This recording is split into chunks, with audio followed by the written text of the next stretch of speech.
Buenas noches. Como todos los lunes, en contraste analizaremos lo que ha sucedido durante la semana. Hoy día tenemos invitado para analizar el tema drogas, amapola, coca y la lavada de dinero que se hace a cargo del doctor Jorge Chávez. Bienvenido, buenas noches. Y le agradecemos muchas gracias por la invitación. Nos acompaña en vivo y en directo el doctor Marcos Ibaceta, que constantemente ha participado en Zoom por el tráfico. Y es un gusto conocer personalmente a Fernando. Sí. Muchas gracias. Famoso por cuadros tan didácticos y también porque hemos tenido invitados con quienes hemos intercambiado reflexivamente opiniones dispares a veces, ¿no? Y es un gusto, doctor Chávez, tenerlo con nosotros, porque al menos mi preocupación es el lavado de activos, el costo de ese lavado, el impacto en la economía y cómo maneja el Banco Central de Reserva esos volúmenes de plata negra que están en el sistema, ¿no? Pero dejo a Fernando, le damos el micro. Muchas gracias, doctor Jorge Chávez, que está con nosotros esta noche. Quisiéramos que usted inicie dándonos una apreciación del trabajo de investigación que ha hecho al respecto. Perdón, doctor. Antes de comenzar, quiero leer un comentario que me ha enviado mi hermano menor. Somos 5 hombres. Mi hermano menor, yo le llevo 8 años. Y este mensaje o pensamiento lo hemos escuchado de nuestros mayores, de mis abuelos, en la casa de mis abuelos, de mis padres, y lo quiero repetir porque es bastante, se hace bastante presente en estos momentos de la política. Esto es del señor Pedro López.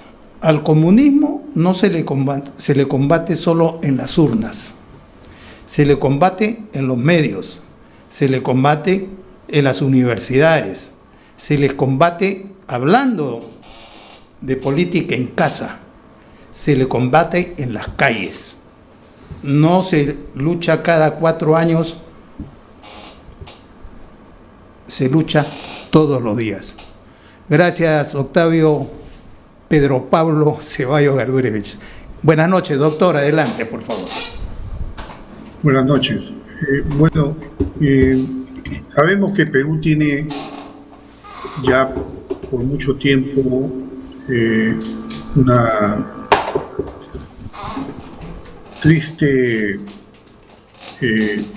posicionamiento mundial como proveedor de cocaína, proveedor de pasta básica, de cocaína. Y bueno, si bien en el tiempo, las últimas 2 décadas, se puede decir que hubo una cierta reducción de los sembríos de coca, nuevamente en los últimos años está despuntando nuevamente. Y hay nuevos territorios, o hay territorios donde había cultivos en menor magnitud y que ahora están convirtiéndose en lugares donde está proliferando el cultivo de la coca, como es el caso de Cajamarca.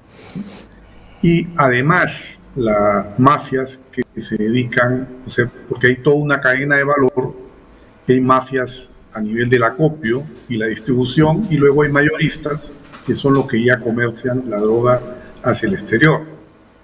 Y internacionalmente se producen las grandes ganancias. Pero estas mafias están articuladas y generan un impacto en la economía del país y concretamente en Cajamarca muy negativa. Por ejemplo, se sabe de que parte de la conducta de Ronderos hay proyectos mineros, Ese es. inclusive situaciones donde ha habido crímenes, han muerto trabajadores, han muerto policías, y donde han intervenido estas personas y que han estado incentivados por estas mafias que no quieren que se sepa que estos cultivos que están en territorio liberado, se puede decir, porque el Estado en Cajamarca es un territorio muy complejo, muy difícil, y entonces que con proyectos mineros entonces dejan de estar en la clandestinidad estos cultivos. Y luego también se quiere evitar a toda costa que se conozca el circuito de la droga y también de los insumos que llegan para poder transformarla en pasta básica, en el caso de la coca, y también la presencia de amapola en Cajamarca. Se está convirtiendo Cajamarca en un centro muy importante a escala internacional del látex de amapola, ¿no?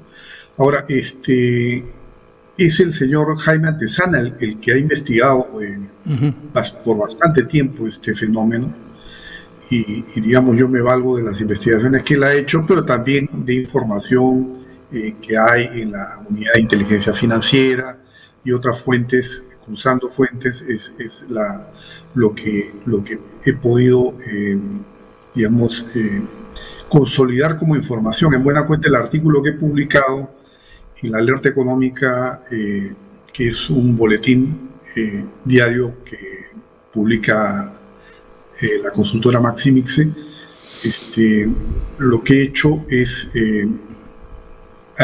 consolidar la mejor información disponible y advertirle al país acerca del peligro que se cierne sobre el sistema económico y sobre el sistema político también, porque se sabe que hay financiamiento de campañas electorales que han tenido como fuente estos recursos y hay todo un tejido de lavado de dinero en el cual intervienen muchas firmas que están vinculadas a sectores como casinos o cines o patios de comida,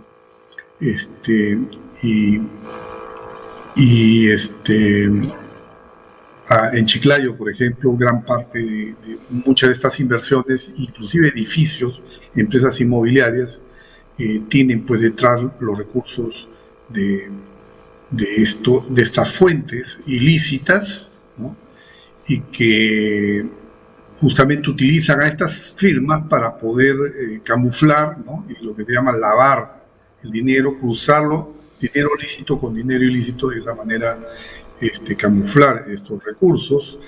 Y esto, de acuerdo con la Unidad de Inteligencia Financiera, entre, digamos, los últimos 5 años hasta el año 17, porque es la última medición que ha hecho la Unidad de Inteligencia Financiera, estamos hablando de un poco más de 13.000 millones de dólares, pero considero que esos recursos ilícitos que están flotando en la economía peruana puede ser bastante más, porque no se tiene bien medido ahí todo lo que se genera por tráfico de todo lo que es tala ilegal, ¿no? Que gran parte de la madera que exporta Perú, más del 70% proviene de la tala ilegal y que se formaliza, entre comillas, con documentos falseados, ¿no? Y también hay otras prácticas como el tráfico de animales, tráfico de tierras, una serie de delitos, contrabando, que yo creo que la Unidad de Inteligencia Financiera todavía no llega a medir, digamos, en toda su magnitud los recursos ilícitos que están flotando en la economía peruana, ¿no? Esto es muy delicado porque genera efectos distorsionantes en el funcionamiento de la economía, se altera la oferta en diversos sectores, hay más oferta, pero también hay más demanda porque los capos de la droga gastan en fiesta, gastan en una serie de compras de lujo, y todo esto genera distorsiones. Siempre están dispuestos a pagar más por activos o por bienes en general, y esto distorsiona el funcionamiento de la economía, o sea, genera una distorsión en las escaseces relativas de los recursos, y esto distorsiona el sistema de precios, el tipo de cambio, en fin, y también afecta a la política fiscal y a la política monetaria, ¿no? Así que este es un tema bastante delicado y que lamentablemente hay que verlo ahora, hoy en estos momentos con mayor crudeza y mayor objetividad, porque estamos viviendo justamente momentos en que sabemos que hay presencia de congresistas que han sido financiados por estas fuentes, y también posiblemente presencia en el mismo gobierno, ¿no? ¿Y por qué? Porque, digamos, para estas mafias es muy importante controlar la política de interior, o sea, todo lo que es la Policía Nacional y también la Fuerza Armada, ¿no? O sea, imagínense usted que la mafia logre tener un ministro del Interior, un ministro de Defensa, que pueda desarrollar una estrategia más bien contraria a lo que son los intereses del pueblo peruano, o sea, del bienestar general del Perú. Y eso justamente es algo que por lo menos se puede sospechar de por qué es que han llegado ciertos ministros a ciertos cargos. La verdad que eso es algo que yo no puedo afirmarlo, obviamente, porque no tengo información para poder demostrarlo, pero sí es un tema que merece la pena que desde los servicios del propio Estado, ¿no? Porque tenemos un sistema de inteligencia que debería estar preocupado para defender los intereses del país, y también los poderes del Estado en general, la Fiscalía, el Poder Judicial, de oficio que podrían investigar estos temas. Doctor Chávez, hay una pregunta que quiero hacerle, por favor. Que pueda sucederle al país. Doctor Chávez, hay indicadores, tanto en la población como en el movimiento de la compra o venta de dólares a través del Banco Central, que nos dan algunos indicadores de que algo raro está sucediendo justamente en esta zona de Cajamarca, ¿no? El terreno de 1 metro cuadrado en una zona urbana, en la zona de Cajamarca, especialmente Chota, Bambamarca, o esas zonas aledañas, estaba hace 10 o 20 años alrededor de $100. Hoy en día está en $2.000 o $3.000. Entonces eso ya es un indicador claro de que algo está pasando. Otra cosa es las edificaciones que se han hecho alrededor de la Plaza de Armas, ¿no? Edificios, hoteles, o sea, como si hubiera una gran afluencia de personas, y solamente hay alguna vez cuando hay la corrida de toros o la semana de la población, ¿no? En esos casos sí hay afluencia, pero de lo demás es muy poca la afluencia pública. Entonces, estos son indicadores. Pero en el Banco Central, y esa es la pregunta más importante que quiero hacerle, en el Banco Central ingresan y salen dólares, ¿no? Ingresan producto de las exportaciones, salen productos de las importaciones. La diferencia se llama balanza comercial. A su vez, ¿no? Tanto la gente que va a viajar a hacer turismo también se lleva, pero hay turistas que vienen. Entonces, ahí también hay una diferencia. Pero también hay personas que vienen a invertir, inversores golondrinos, hay inversores permanentes, hay préstamos que recibimos del exterior, ¿no? Todo eso suma y resta, pero también hay un rubro que es oscuro, un rubro que es narcotráfico. En el año 2010 me acuerdo que hice un trabajo para una institución armada, y justamente determinamos de que en esa fecha había más o menos unos $12.000 millones que el Banco Central había ido a comprar, pero que no tenía un fundamento de todos estos indicadores que le he dicho. O sea, probablemente se haya comprado a los narcotraficantes, porque es la forma como se lava, ¿no? Entonces, indirectamente el Banco Central, buscando su política de ayudar a la moneda local, ¿no? Saliendo a comprar o a vender de acuerdo al momento, ¿no? Hace justamente eso. ¿Qué piensa usted al respecto, doctor Chávez? Bueno, el dinero es fungible, ¿no? Y sabemos que en el Perú lo que rige es política de libre mercado cambiario. Por lo tanto, el Banco Central digamos, cuando interviene en el mercado, o sea, lo hace a través del sistema financiero. Pero en la medida que esos dólares ingresan al sistema financiero a través de operaciones de lavado de dinero, eso es algo que ya escapa al Banco Central, ¿no? Antes bien, los bancos tienen la obligación de informar a la Superintendencia de Banca y Seguros por operaciones sospechosas, ¿no?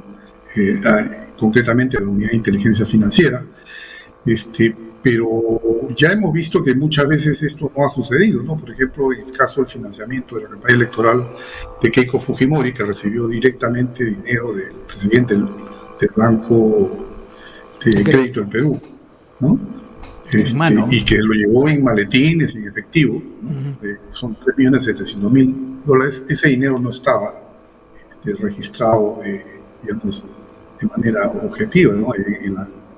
Al parecer en las cuentas, en la contabilidad, ¿no? Entonces, y eso como un ejemplo. Ojo Público, por ejemplo, ha hecho investigaciones y se sabe que bancos grandes de Perú, o sea, no cumplen con toda rigurosidad con MAR, ¿no? De operaciones sospechosas. Entonces yo creo de que ahí hay que afinar más que por el lado del Banco Central, creo que por el lado de la superintendencia, por la banca, ser más exigentes y responsabilizar más a los bancos para que su conducta, digamos, ahora felizmente no tenemos tampoco bancos que, digamos, hayan sido creados profesamente para lavar dinero, sino que el lavado se produce por, digamos, puede ser que alguno de los accionistas tenga, digamos, alguna influencia en algún momento, pero luego se corrige, ¿no? O sea, se sabe que ha habido cambios, por ejemplo, en el banco de crédito, las personas que fueron responsables de esto ya no están. En fin, pero digamos, desde el punto de vista del Estado, indudablemente que ahí se nota que falta, digamos, afinar más. Mayor supervisión. Mayor supervisión y mayor, sobre todo,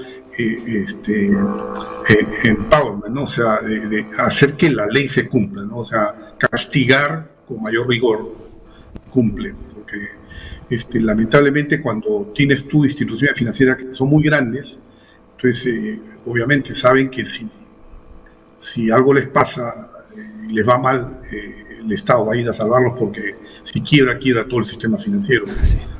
Entonces hay un tema ahí de riesgo moral, ¿no? Y con mayor razón, digamos, se puede decir que un banco, mientras más grande es, así sea privado, se convierte en más público, porque el Estado tendría que poner una puntería muy especial para evitar que se produzcan situaciones como las que estamos comentando, ¿no? Sobre todo con este tema del lavado de dinero, con narcotráfico. Doctor, y en cuanto a la labor en sí de la UIF, en todos estos años solamente hay 2 o 3 investigaciones que han ido hasta la Fiscalía. Entonces también la Fiscalía no está haciendo una labor adecuada, porque solo 2 o 3 nomás son acusados y el resto, o sea, acá no existe narcotráfico, no existe lavado de activos. Así es, o sea, realmente es muy... Ahora, por el lado de la UIF, hasta donde yo conozco, me parece una institución bastante seria. Yo creo que ha tenido, ha hecho el mayor esfuerzo, pero requiere más soporte, más recursos y un trabajo más articulado con la Fiscalía y con otros organismos del Estado. No hay una colaboración, no hay estrategias articuladas del Estado, ¿no? El Estado tiene que trabajar de manera conjunta en un tema tan importante como este, ¿no? Y aquí, digamos, más allá de quien esté en el gobierno, porque una cosa es gobierno y otra cosa es Estado, ¿no? El Estado tiene que velar por lo permanente, ¿no? Y por eso es que las personas que trabajan para el Estado y que tienen una base ética, profesional, no pueden dejarse manipular por las autoridades de turno porque son aves de paso, ¿no? Sino que lo que tiene que mandar en ellas es lo permanente y poner su renuncia preferiblemente por delante en caso de que reciban presiones en sentido contrario, ¿no? Esto aún es más preocupante cuando tenemos pues situaciones como las que hemos visto en los últimos meses de autoridades que no tienen ni siquiera las condiciones más mínimas para poder ejercer un cargo de ministro o de también en organismos importantes que se han nombrado gentes que no tienen la idoneidad más mínima, ¿no? Marcos. Doctor Chávez, le pasamos nos quedan 5 minutos al doctor. Va a quedar muy corto. Doctor Chávez, yo voy a hacer unas reflexiones y si nos gana el tiempo, después del corte usted nos contesta. Porque la corrupción es un mal endémico en el país. Pero con el narcotráfico lo que notamos es que el fiel de la balanza entre la legalidad y la ilegalidad, entre el terrorismo y la democracia, el fiel de la balanza fue el narcotráfico, porque quien se aliaba con el narcotráfico tenía el poder y lamentablemente las fuerzas del orden se corrompieron cuando se aliaron con el narcotráfico para derrotar a Sendero en el campo. ¿Y por qué le digo esto? Porque yo no creo que sean 10.000, 12.000 millones de dólares los que estén flotando, ¿ah? A la superintendencia se le está paseando el alma. En los 90, yo hacía mis viajes de investigación y lo que me preocupaba era la inacción del Estado frente a la evidencia del traslado de la producción de clorhidrato de cocaína hacia el Perú, porque Colombia, que era el centro, antes solamente en el Guayana Central los colombianos venían con sus sicarios, y el Perú producía pasta básica. Pero con el cártel de Medellín, la declaratoria de guerra del cártel de Medellín contra el Estado colombiano, su enfrentamiento contra el cártel de Cali, los Pepes le llamaban, ¿no? Los Pepes, las FARC. Entonces, no era fácil la producción y el manejo de su mercado. Entonces, ¿a dónde tenían que mirar? Al Perú. No tanto Bolivia. Bolivia tiene una zona, el Chapare, que está en Cochabambas, donde reina Evo Morales, pues es el jefe de todas las federaciones. Pero nosotros ya empezamos en los 80, una gran producción de clorhidrato de cocaína en Puno, en la selva de Cusco, en el Braem, las rutas por, ¿cómo se llama? Andahuaylas, hacia la costa, hacia Pisco, pasando por Huancavelica, todo era ruta de droga, Chincha, Cañete, pero lo que más preocupaba era el norte y la selva central. Entonces, la Marina tuvo que ir a enfrentarse a Sendero Luminoso en el Aguaitía, que era un centro de poder de Sendero Luminoso, pero era un centro de más poder del narcotráfico. Y el Aguaitía está vinculado a la selva central ahora a través de Puerto Inca, de Turnavista y el Pachitea, y ya llegamos al Codo del Posuzo, llegamos a Posuzo, a Uxapampa, salimos, Pichanaki, ahora Satipo ya tiene su aeropuerto, ¿no? Ojalá que no se corrompan nomás ahí los de Mazamari. Y de Satipo tenemos San Martín de Pango, ahí de San Martín de Pango a un salto y estamos en el Braem. Y del Braem se comunica costa, selva, y hay un mundo de aeródromos. O sea, nos preocupaba eso, pero sabíamos que en el norte también se producía cocaína, porque vinculaba Tarapoto, Moyobamba, Tarapoto, por Rodríguez de Mendoza, y San Miguel del Faique, subiendo por Cajamarca hacia Piura, hacia la sierra de Piura, Frías creo es, también Frías, San Miguel del Faique, y había salidas ¿no? O salían por Olmos, por donde se subía a Corral Quemado, o se salía por un poco más al norte, por la zona, por Chongoyape. Por Chongoyape, Olmos más al sur, Chongoyape más al norte.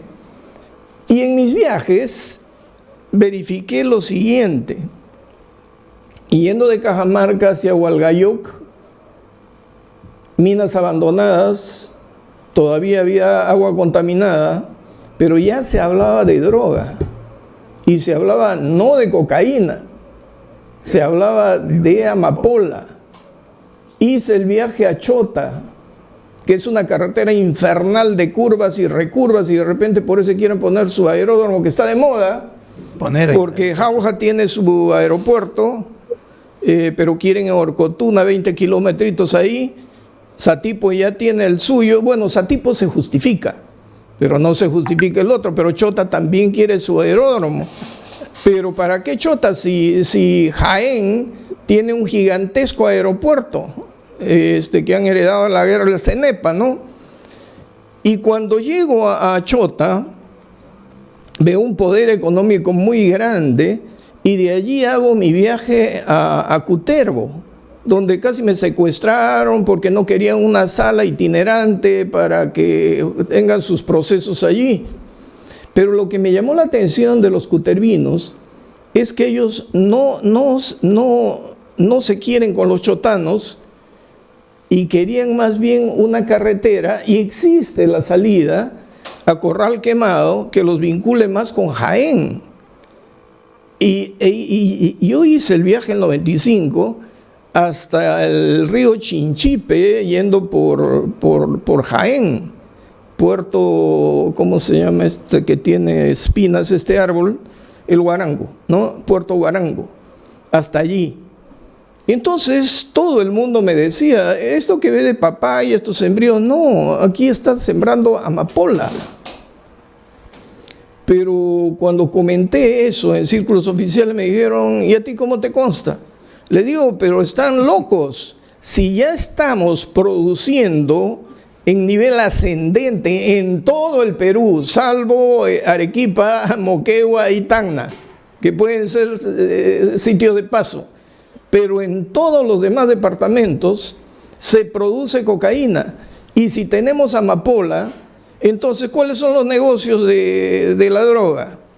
Transportes, equipos deportivos, tomar los puertos, ¿no? Hoteles, restaurantes, casinos. Es decir, hasta casinos, ¿no? O la importación, exportación, donde uno ve tiendas gigantescas y no hay quien compre. Y entonces veíamos el impacto, porque de Cajamarca usted baja a Trujillo, o se va a Chiclayo, o se va a Piura, Paita, y tiene todos los puertos, y tiene el puerto de Chimbote, y nos hemos acostumbrado ya no hablar de 200 kilos en avioneta, sino hablar de 10.000 kilos en un barco. 10 toneladas. Sí, 10 toneladas en un barco. Entonces, los cálculos, me parece, de lavado de activos en el Perú son muy grandes, y aquí va ya la conclusión, la pregunta. Si la Superintendencia de Banca y Seguros se entera que se está lavando 50.000 millones de dólares, primera pregunta, ¿qué nivel de resistencia ética tenemos al poder corruptor de la droga?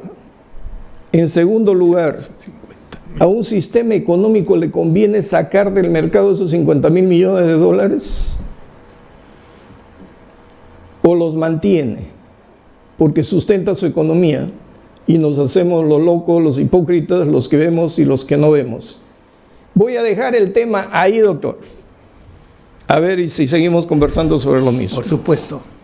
Vamos a hacer un corte que viene en la publicidad. En 2 minutos. Regresamos con la respuesta del doctor Jorge Chávez.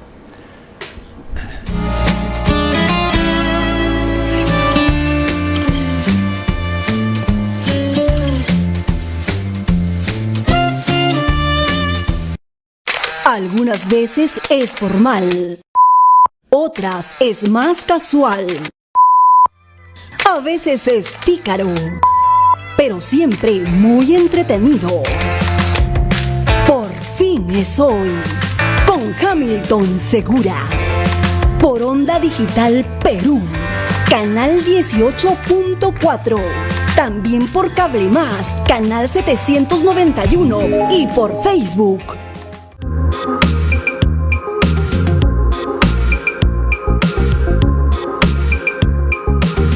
Hola, soy la doctora Mariela Guerra, médico experta en salud mental.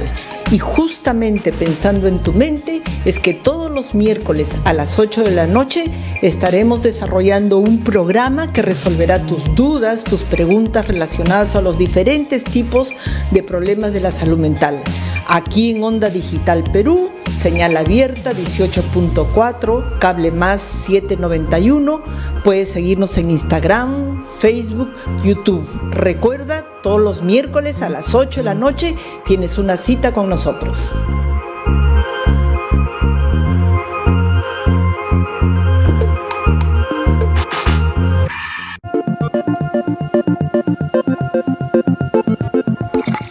Todos los martes a las 7 de la noche, Punto Crítico, por Onda Digital Perú. Un programa dirigido a analizar los principales acontecimientos de la economía y la política a nivel nacional y mundial. Punto Crítico, todos los martes a las 7 de la noche por Onda Digital Perú. Los espero.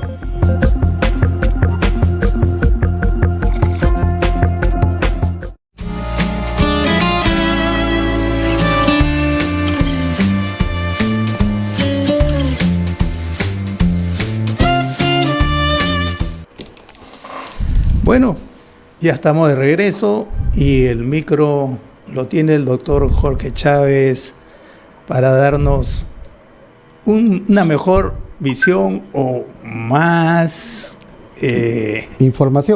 información de este tema que raya pues en la locura, cuando estamos hablando de 800 toneladas de coca pura que está produciendo el Perú. Colombia se ha quedado en 350 toneladas. Fernando, de acuerdo a sus estudios, 30 toneladas se capturan en el año.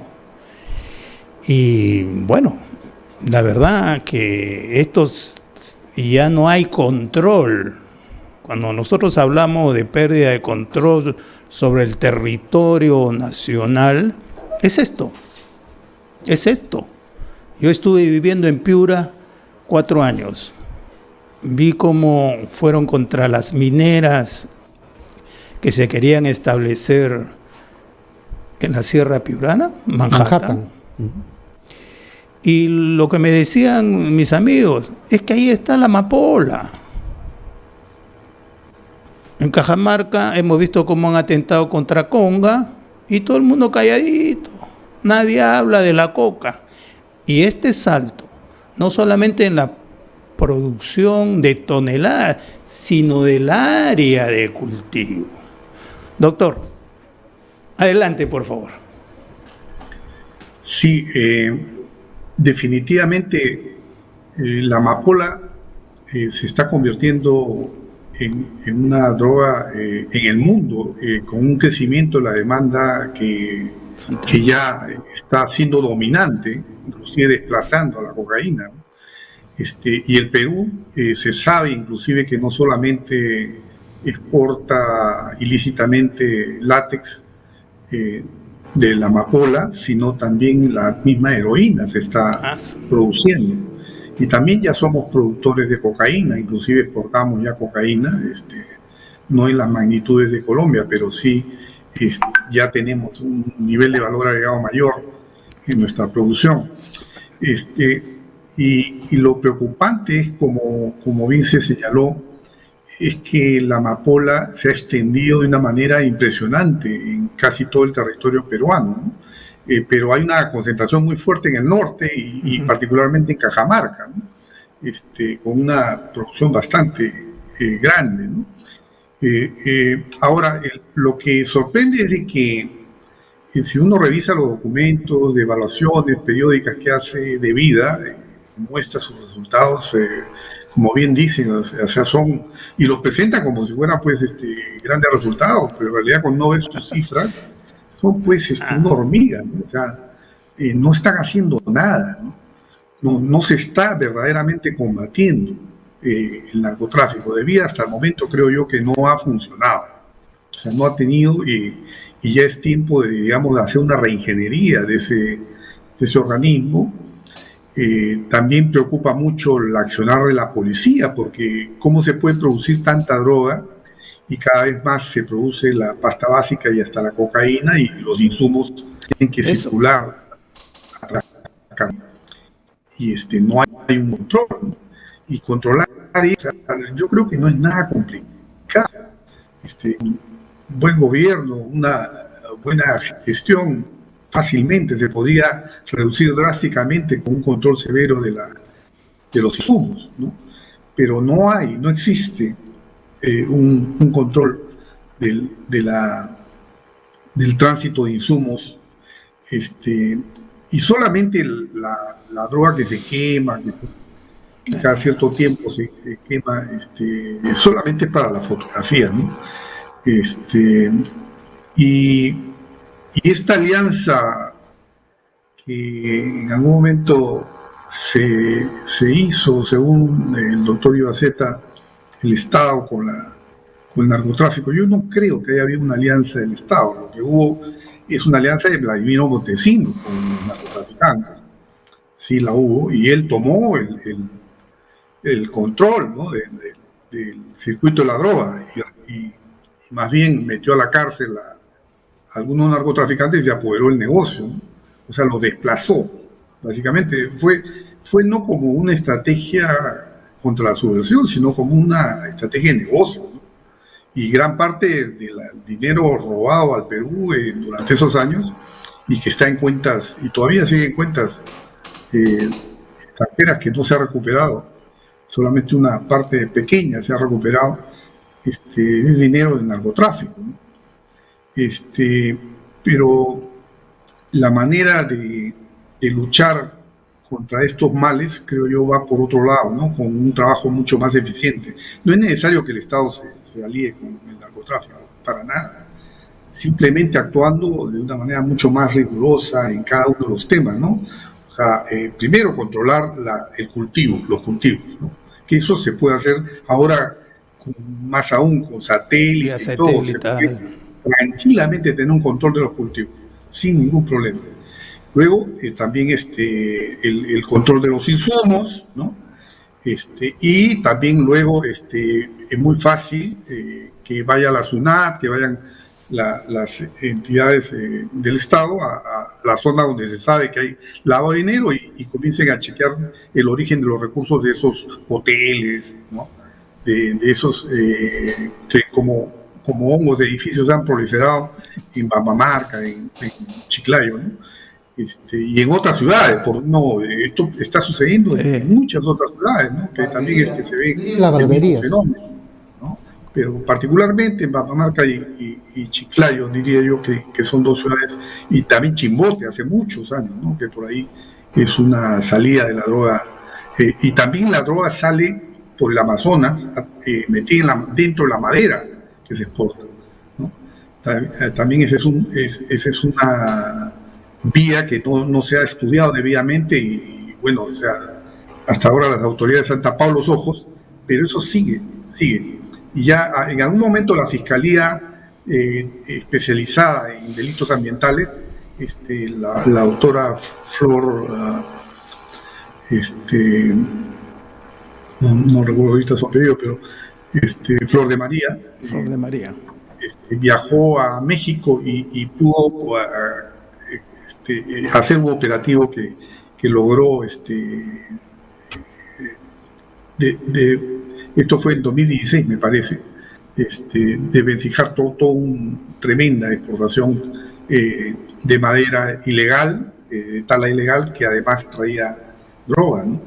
Entonces, hay muchas formas a través de las cuales se está generando y proliferando el narcotráfico, ¿no? Ahora, tampoco esta cifra de 50.000 millones de dólares, esto no es un flujo anual, ¿no? O sea, hay un dinero flotante, pero que es la acumulación de muchos años, ¿no? Pero anualmente, ¿cuánto pues habría que calcular? Antes, en mi época que yo estaba en la presidencia del Banco Central, calculábamos como en 2.000 millones de dólares el dinero en dólares que cada año, digamos, salía del narcotráfico, pero hoy en día eso pues, puede estar tranquilamente 5 veces más. Sí, ¿no? fácilmente. Y si se suma otros delitos, hay inclusive la corrupción, ¿no? Que son otras fuentes de pagos ilegales. Claro que buena parte de esos pagos también se van a cuentas extranjeras y ahí sí no incide en la economía peruana directamente, pero sí hay parte de ese dinero que se queda y eso sí tiene una incidencia en la economía, ¿no? Pero yo creo que estamos hablando de cifras cada vez más gruesas y que sí le hace mucho daño a la economía, pero más daño creo yo que le hacen al sistema político, porque genera, digamos, un sistema político tan débil como el peruano, genera una gran corrupción, un desincentivo para que la gente más honesta y más capaz participe en política, porque tienen temor a desprestigiarse, porque la política está muy sucia, y más bien se incentiva a aquellos que son más oportunistas, menos preparados y que son más corruptos a que estar metidos en la política, porque ellos sí fácilmente aceptan esos financiamientos, ¿no? Si me permite una interrupción, doctor. Yo sigo insistiendo, entiendo que en la lucha contra el terrorismo, Vladimiro Montesinos se alió con el narcotráfico para debilitar al terrorismo. Pero cuando yo digo que el Estado está admitiendo como fiel de la balanza al narcotráfico, es porque nadie hace nada, no hay voluntad política. Usted mismo dice los insumos cómo pasan. ¿Por qué en el Braem nuestras fuerzas armadas y policiales están como entrampadas porque no tienen la ayuda ni el apoyo necesario? ¿Por qué se tuvo que declarar en emergencia en el 2019 por el desplazamiento de narcotráfico, terrorismo y lavado de activos, toda la selva central hasta Turnavista, que ya en la desembocadura del Pachitea, hacia el Ucayali y hacia, por el otro lado, hacia la Guaitía? Entonces, siempre decimos el comunismo ha estado infiltrando al Estado, pero nadie ha dicho el narcotráfico ha estado infiltrando al Estado y tomándolo. Porque ¿quién financia? Acaba de usted decirlo, uno de los de la mesa, ¿quién financia las mayores campañas políticas que vienen desde el interior del país? ¿Se habla acaso abiertamente en el Congreso de lucha contra el narcotráfico? ¿Se habla como política de Estado en el Ejecutivo de lucha contra el narcotráfico? ¿Se ha fortalecido la policía en los equipos de investigación? ¿Se ha fortalecido la fiscalía en el equipo de investigación? No. Han creado especialidades, anticorrupción, lavado de activos, pero sin gente especializada, sin dinero, sin capacidad de movimiento. Entonces, el Perú casi es un narcoestado, porque hay lavado por todos lados, y aquí ya no solamente voy a hablar de corrupción, sino de seguridad ciudadana, porque el sicariato va a ir creciendo cada día más. Cuanto más dinero se lave, más sicarios van a haber. Y entonces, ¿cómo enfrentamos esto? Con una política coherente de Estado, porque pongo el ejemplo. Colombia como Estado no pudo enfrentarse sola contra Pablo Escobar. No pudo. Y tenía las FARC. Entonces tuvo que celebrar un tratado de extradición con Estados Unidos, pero también permitiendo que militares y policías norteamericanos tengan bases en Colombia. Plan Colombia. Ese es el Plan Colombia. Sin embargo, aquí en el Perú, a la DEA casi la han desaparecido. La DEA estuvo por todos lados y no logró absolutamente nada, no frenó nada. Ya no hay DEA de vida, no da señales de vida por ningún sitio. Está pintada. Nuestra policía no controla nada y cuando pide su cupo los matan, los emboscan. En fin, nos estamos convirtiendo en tierra de nadie. Estamos de acuerdo, doctor Ibaceta. Creo de que con un poder económico y político cada vez más grande que tiene esta red del narcotráfico, es muy fácil comprar autoridades, ¿no? Y comprar funcionarios. Los policías los compran, o sea, a la Fuerza Armada inclusive, ¿no? Los nombran en una zona y ya se hacen de la vista gorda, ¿no? Entonces, por eso es difícil, porque en realidad técnicamente sería muy sencillo, ¿no? O sea, no es nada del otro mundo combatirlo. El problema está que se compra a la gente, porque tantos son los recursos que tienen, que entonces se corrompe al funcionario público, a las autoridades. Entonces, y esto mismo sucede a nivel internacional. O sea, la DEA, pues imagínense, tiene tantos años metido y con tantos recursos y no ha conseguido nada internacionalmente. O sea, de alguna manera, la DEA no le conviene tampoco que desaparezca el narcotráfico, porque si no, se quedan sin perderían su chamba.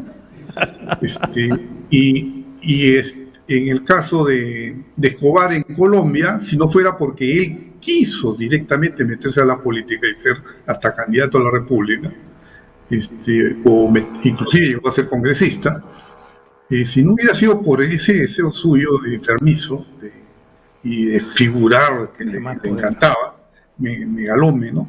Él hubiera continuado hasta hoy en su actividad, ¿no? Seguramente.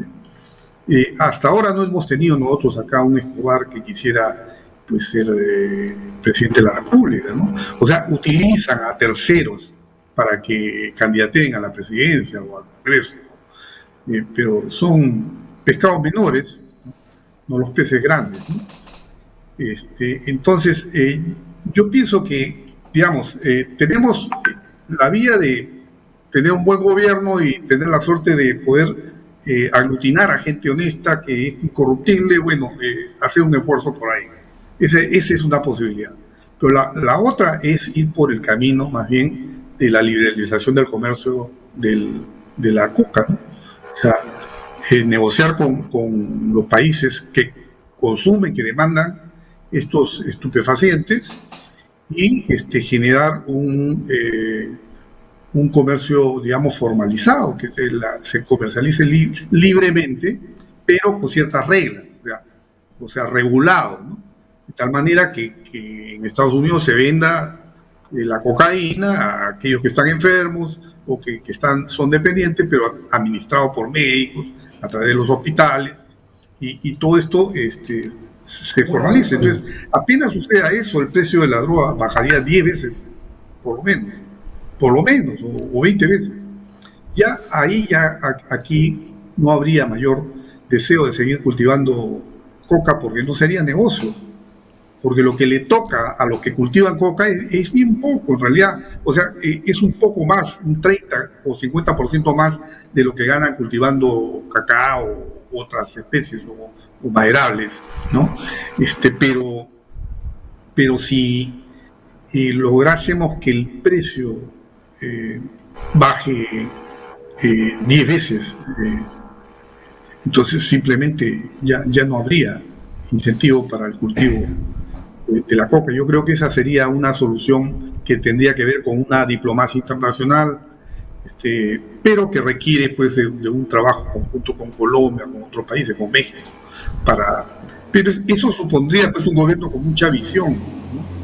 Y hacerlo seriamente, no con discursos tampoco rimbombantes como Alan García, que se mandaba unos discursos tremendos en su primer gobierno, pero que en la práctica no servía para mucho, ¿no? O sea, no se trata de ir digamos, hacer acusaciones contra el gobierno americano, sino simplemente a plantear las cosas seriamente y a través de los distintos foros internacionales poder llevar adelante toda una estrategia, ir avanzando en la senda de una regulación, liberalización regular, digamos, del mercado de la droga, ¿no? Doctor. Tanto para la coca como para la cola. Perdóneme, ya me hizo recordar usted algo. En el Perú, el consumo del opio era legal. Y hay un vals famoso de Felipe Pingle, ¿no? Si recuerdan el título, ¿no? Sueños de opio. Sueño de opio. Hay un vals de Felipe Pingle. O sea, estaba legalizado, pero el vicio seguía siendo grande. Y los precios seguían siendo muy... Y tenemos la experiencia de nuestro escritor del Palais Concert, ¿no? Que falleció porque era heroinómano, ¿no? En una casa de Huamanga, donde se cayó, y la historia es tétrica. No, el del Caballero Carmelo. Sí. Abraham Valdelomar. Abraham Valdelomar. Entonces ya hemos tenido nosotros una época donde estaba legalizado el consumo y las cosas no funcionaron bien, como usted dice. Si no se manejan bien las piezas y se ensambla correctamente algo, se puede perder el control, porque además se desataría una guerra entre cárteles. Lo que hay que liberalizar es el comercio. El consumo no se puede liberalizar. El consumo lo que hay que hacer es más bien regular a través del sistema de salud, para que a que requiera, digamos, médicamente, pueda acceder y administradamente, para que poco a poco, progresivamente vaya disminuyendo el consumo de una droga de la cual es dependiente, ¿no? Pero estoy hablando de liberalizar el comercio internacional, ¿no? De tal manera que en lugar de que los narcotraficantes tengan que esconderse para sacar, simplemente le dicen, ¿sabes qué? A través de un barco normal, y pasas por la aduana, pagas tu impuesto inclusive por sacar, y esto va directamente a un puerto de Estados Unidos, y ahí lo recibe el sistema de salud americano, ¿no?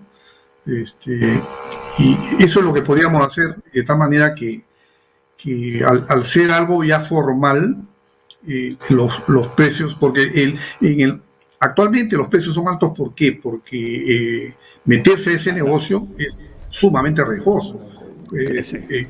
Corres en riesgo tu vida, ¿no? Y la vida de tus familiares, ¿no?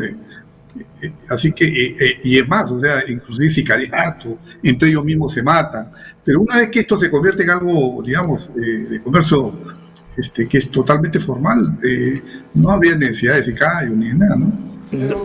Sería la gran solución. Aunque estoy interviniendo mucho, pero esto funcionaría entre países aliados. Pero si acá se libera el comercio, ¿no? Y bajan los precios, entonces nosotros tenemos al otro lado del mundo producción, ¿no? Y no va a estar controlada la distribución y el consumo. ¿Por qué Afganistán le ha ganado la guerra a Afganistán, ¿no?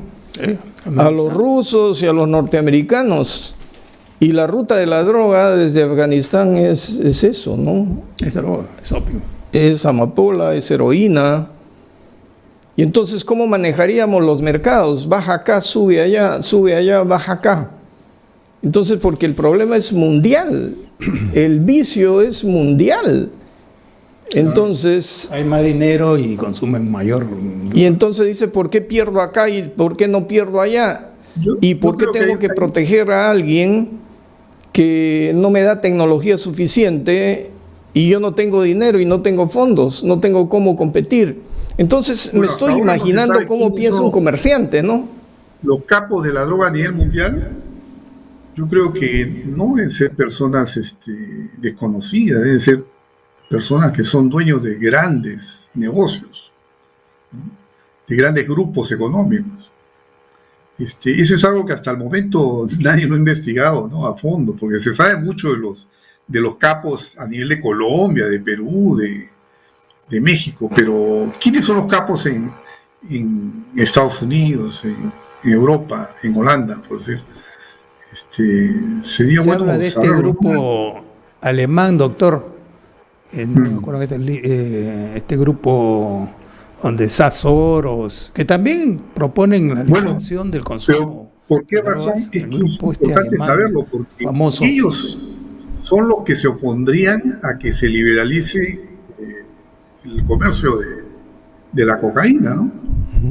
Y la amapola. O sea, porque perderían toda su fortuna, o sea, se irían a la quiebra. Entonces, ellos deben tener un poder político muy grande como para... Y tienen una DEA y organismos que lo que hacen es simplemente evitar que se expanda demasiado. Mitigar un poco.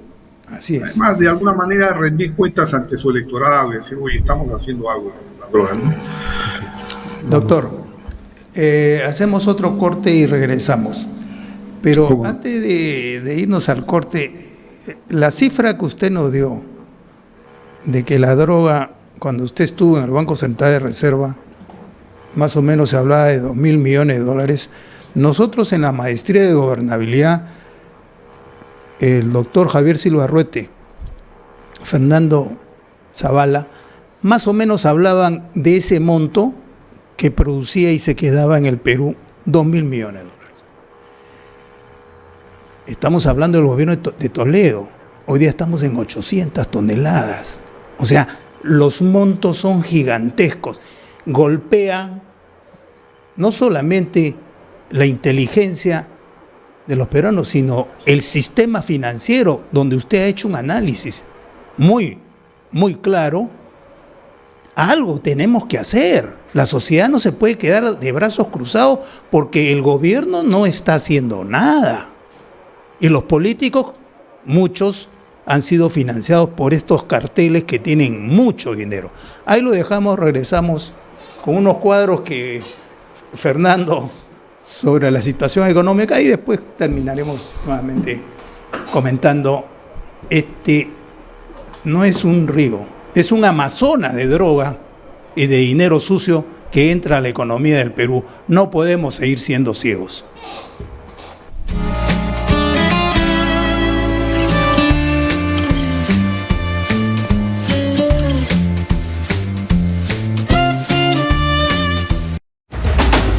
¿Buscas nuevas ideas para fortalecer tu negocio? Aquí en Onda Digital 18.4 y también por Cable Más tenemos Persevera Empresarial, un programa con ideas, consejos y sugerencias para ti y tu empresa.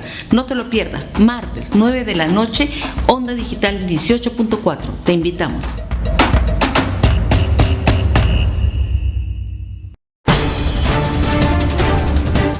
Miércoles a las 9 de la noche los espero en Lapsus por Onda Digital Perú para que sepas la verdad, para que te enteres lo que realmente debes saber y para que no te dejes engañar por otros que siempre mienten o engañan a la población. Lapsus, Onda Digital Perú, miércoles 9 de la noche.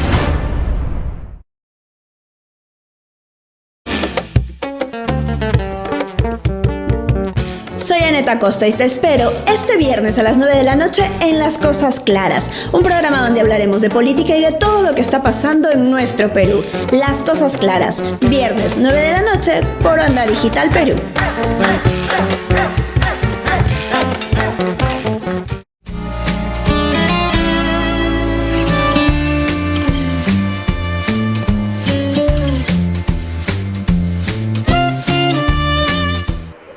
Bueno, ya estamos de regreso y como dije en el corte, Fernando Kruger, que siempre nos aporta con unos cuadros sobre la situación económica del país. nos va a presentar el cuadro que nos tiene preparado para esta semana, para que el doctor Chávez también lo comente sobre estas cifras que son conocidas. Perfecto. Primer cuadro, por favor. Riesgo país, ¿no? El riesgo país, esto es al día viernes pasado. Estamos en 157 puntos básicos. Somos de la región, el más bajo. O sea, estamos en una posición muy, muy expectante. La siguiente, por favor. Las clasificaciones de la deuda peruana, ¿no? Por clasificadores, las tres más importantes: Moody's, Fitch y Standard & Poor's. En las fechas, que es el último informe. Acá hay una preocupación, ¿no? Solamente en el caso de Fitch, que estamos a un puesto para perder el investment grade. Esto es preocupante. Pero en el resto, tanto en Moody's como en Standard & Poor's, estamos a 2 o 3 puestos de acuerdo a la moneda. En el caso de Standard & Poor's, en moneda extranjera a 2 puestos, y en moneda nacional estamos a nada menos a 3 puestos de perder el investment grade. Pero no queremos perder el investment grade. Por favor. Porque el grado de inversión nos ha costado muchos años desarrollarlo, contenerlo, y justamente eso nos da la calidad crediticia del país, ¿no? Tenemos que luchar para que esto no ocurra. Probablemente los otros informes se presenten el mes que viene y ahí vamos a ver realmente el resultado, ¿no? Pero realmente las cifras del Perú a nivel macro indican de que en el peor de los casos nos van a mantener en estas clasificaciones, estas 3 clasificadoras internacionales. La siguiente, por favor. Este es un informe hecho por el economista Hugo Aquino Quinto, un amigo, ¿no?, gerente de Financial Perú, en el que dice que los primeros 22 días, un análisis que él hace permanentemente, ¿no?, el Perú la Bolsa de Valores de Lima es la segunda bolsa más rentable del mundo al día 22. O sea, tenemos cifras importantes, cifras que realmente indican de que el Perú tiene un respaldo, ¿no?, económico, macroeconómico muy bueno, ¿no?, y realmente depende mucho de lo que haga este gobierno, ¿no?, para que esto continúe mejorando. La siguiente, por favor. Las Bambas, por ejemplo. Las Bambas es una preocupación porque es el 1.5 del producto. Ya lo cerraron. Si el 1.5 del producto se nos cae, tenemos problemas para este año y el próximo año. Entonces esto no podemos permitirlo, ¿no?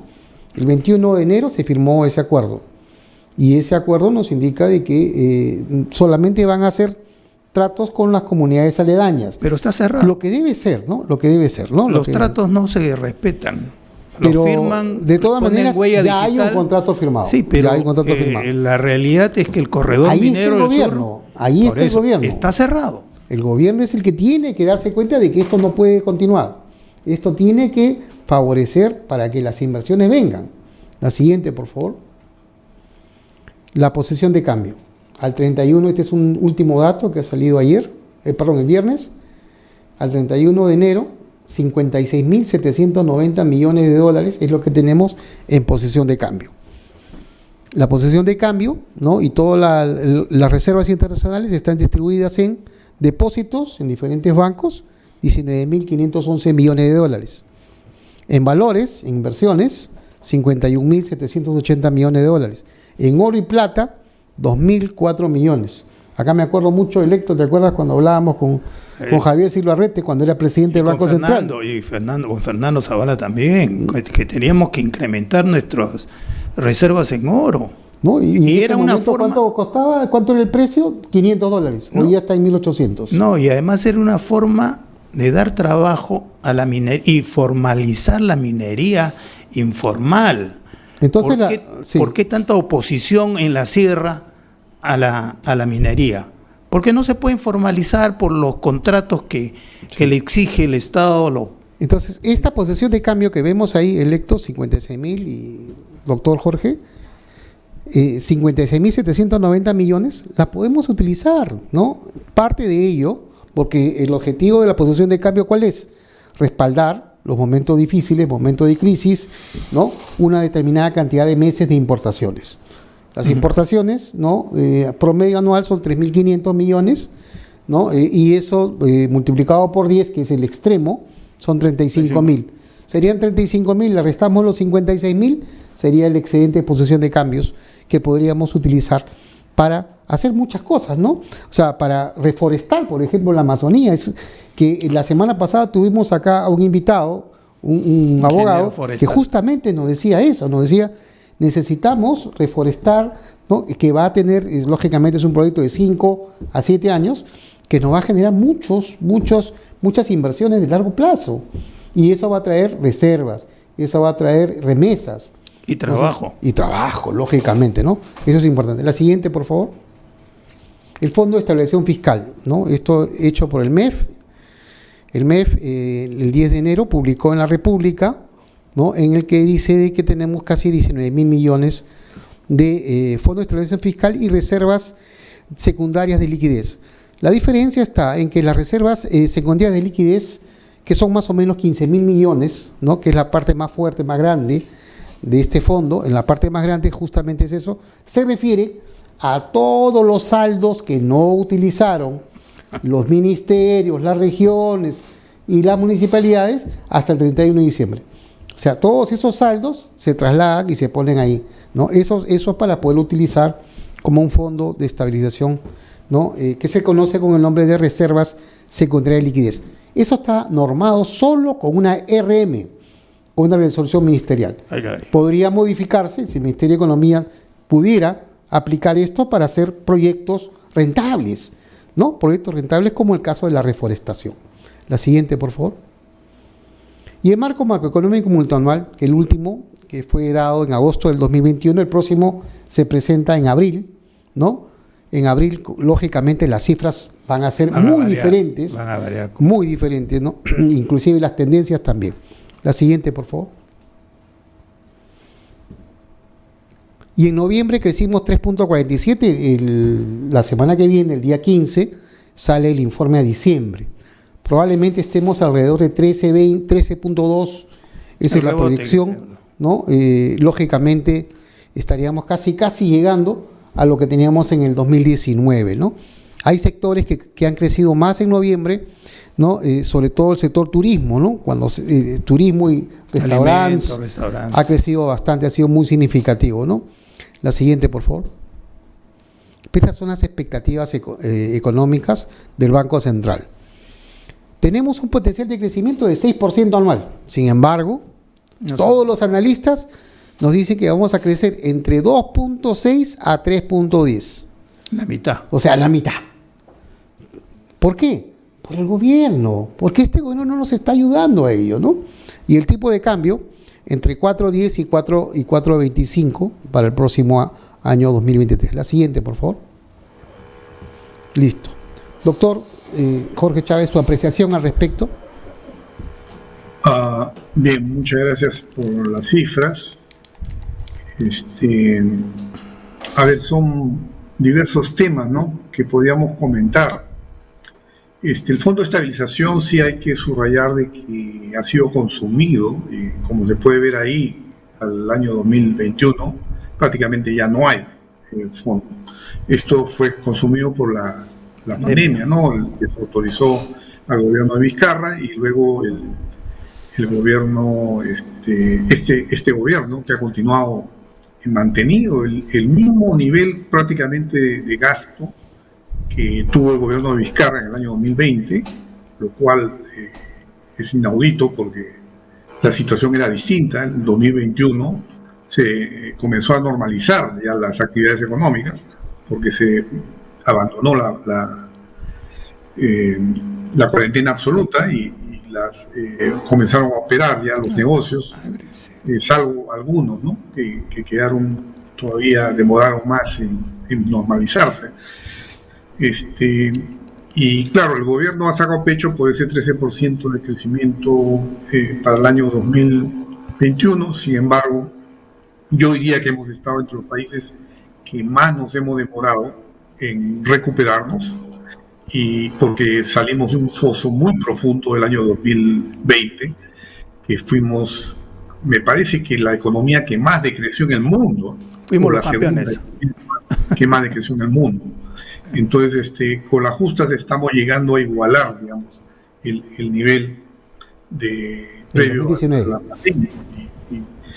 Y sin embargo, la economía va a perder el potencial de crecimiento a futuro porque las expectativas de inversión han disminuido Y sabemos que el PBI potencial, yo no estoy de acuerdo con ese 6% del PBI potencial, creo que ya es menor el PBI potencial. Nosotros de Maximice calculamos el PBI potencial de una manera más precisa que lo que hace el marco macroeconómico, porque lo hacemos de manera sector por sector, calculando el stock de capital para cada uno de los sectores, de 8 sectores de la economía peruana. Y entonces nos da una medida más exacta. Y lo que ha habido es fuga de talentos, que muchos jóvenes talentosos se han ido del país en estos meses que han pasado. Ha habido fuga de talentos y también se ha letargado las inversiones, no las que estaban ya realizándose, ¿no? que sí obviamente tenían que terminarse, pero sí los nuevos proyectos de inversión se han parado, ¿no?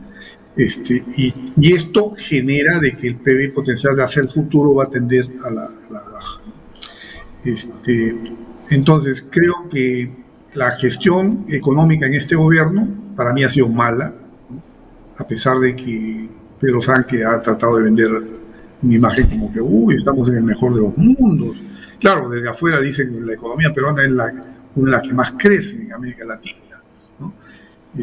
Pero en realidad esa es una interpretación, porque claro, cuando uno ve las cosas así de manera genérica, pero cuando uno ve, ya le pone un foco a lo que está sucediendo en la economía peruana, estamos mal. Y si vemos el tema del empleo, hay resentimiento en el nivel de empleo, esa es la variable que está más coja aún. Sigue habiendo bastante desempleo y su empleo se ha agudizado, a pesar de que, claro, llegamos a tener como 7 millones de gente desempleada en algún momento en el año 2020, pero obviamente que conforme se normalizara la actividad económica tenía que reponerse, ¿no? Y se ha profundizado la informalidad y el empleo. Entonces, tenemos cuesta arriba en realidad los próximos años. Claro, felizmente los fundamentos macroeconómicos del Perú vienen de atrás siendo fuertes, porque tenemos reservas internacionales bollantes. Hemos tenido por mucho tiempo superávit fiscal, lo que nos permitió afrontar la pandemia con bastantes recursos. Y yo creo que un error garrafal que ha cometido este gobierno es seguir gastando en bonos como si la pandemia hubiese recomenzado, ¿no? Los bonos para la gente tiene que darlos, por ejemplo, si se declara una guerra y la gente no puede salir a trabajar, obviamente tiene que comer y el Estado tendría que darles por un tiempo para que puedan alimentarse. Sobre todo teniendo en cuenta que la población peruana, más del 70% vive en el día a día y con trabajos que son informales, ¿no? Pero cuando ya han normalizado la actividad económica, casi todas las actividades están trabajando, ¿cómo vas a seguir dando esos bonos? Cuando el costo de oportunidad de ese dinero que estás invirtiendo en esos bonos podría ser mucho mayor si tú, por ejemplo, lo gastas en baños para los colegios, ¿no? O en restaurar colegios que más del 60% están totalmente, digamos, en malas condiciones, o en temas de salud, en otros temas, ¿no? que son urgentes, o en seguridad ciudadana, que estamos en una situación de delincuencia atroz, ¿no? En fin, o sea, yo creo que se ha hecho lo más sencillo, que es tirar dinero con ventilador. Se ha extendido esto por más tiempo de lo debido. Y ojo que yo fui uno de los primeros que cuando comenzó la pandemia y se presentó el primer caso de pandemia, yo escribí un artículo y dije, señores, acá se viene con fuerza este tema y tiene que prepararse el gobierno. Escribí este artículo en marzo, me parece. Tiene que prepararse el gobierno para entregar dinero a la gente más vulnerable. Y ojo que la gente más vulnerable, dentro de una pandemia, no necesariamente la más pobre, porque la extremadamente pobre vive en zonas rurales, mal que bien tiene su tierra y tiene asegurada su alimentación, pero en zonas urbanas hay gente que al dejar de trabajar va a entrar en hambruna al cabo de una semana, y eso es lo que tiene que evitar como Estado, ¿no? Entonces, pero esas son medidas que se toman con lo que se llama una economía de guerra, ¿no? Pero que tienen que ser bien gestionadas y administradas para salir lo más rápido, porque si no, distorsionas el uso de los recursos fiscales, ¿no? Entonces, las perspectivas de la economía peruana creo yo que están a corto plazo. No se siente el impacto negativo del gobierno o de la baja gobernabilidad que tenemos, pero sí está afectando las perspectivas de crecimiento a futuro, que se han vuelto ya bastante bajas. Para poder elevar esas perspectivas se necesita ganar confianza, y para ganar confianza se necesita buen gobierno. Y las señales, o sea, por ejemplo, una medida económica tomada por un ministro de Economía con reputación y con credibilidad tiene un impacto el doble o el triple positivo que cuando lo hace un ministro que no tiene esa credibilidad, esa reputación. Por eso es que es importante tener ministros con reputación, con credibilidad, porque eso hace que al tomar medidas el gobierno, las expectativas, esas decisiones que se toman. O sea, no basta con tomar buenas medidas, sino que lo tienen que hacer la gente que tiene la mejor reputación, la mejor credibilidad. Y eso redundaría en más inversión, ¿no? Que es lo que se necesita, ¿no? Porque eso va a generar empleo. Marcos, ¿tu comentario? Bueno, estamos en piloto automático. Felizmente existe el piloto automático, ¿no? En el Perú, que la economía peruana se defiende sola, porque mientras nuestro presidente siga aprendiendo, caramba, y con malos profesores que tiene por ahí, no sé a dónde vamos a llegar. Pero yo quería hacerle no tanto una pregunta, sino a través de dos reflexiones sobre el tema de depósitos y valores por el escenario mundial, ¿no? Hace meses nos enteramos de que Rusia y China estaban comprando oro para sus reservas internacionales, metales preciosos, priorizando el oro sobre los depósitos y valores. La experiencia que vivimos en Latinoamérica y en el mundo, donde países casi quebraron, se quedaron con papeles, fue la caída de un banco cuyo nombre no me acuerdo, un crack en el tema Madoff, no, pero... Lehman Brothers. Lehman Brothers. Entonces, si se produjera una situación de esa naturaleza, porque estamos, mire, en el mundo, Rusia y China priorizan el oro y ahora se han aliado para proteger la seguridad rusa, para empujar a la OTAN de sus límites.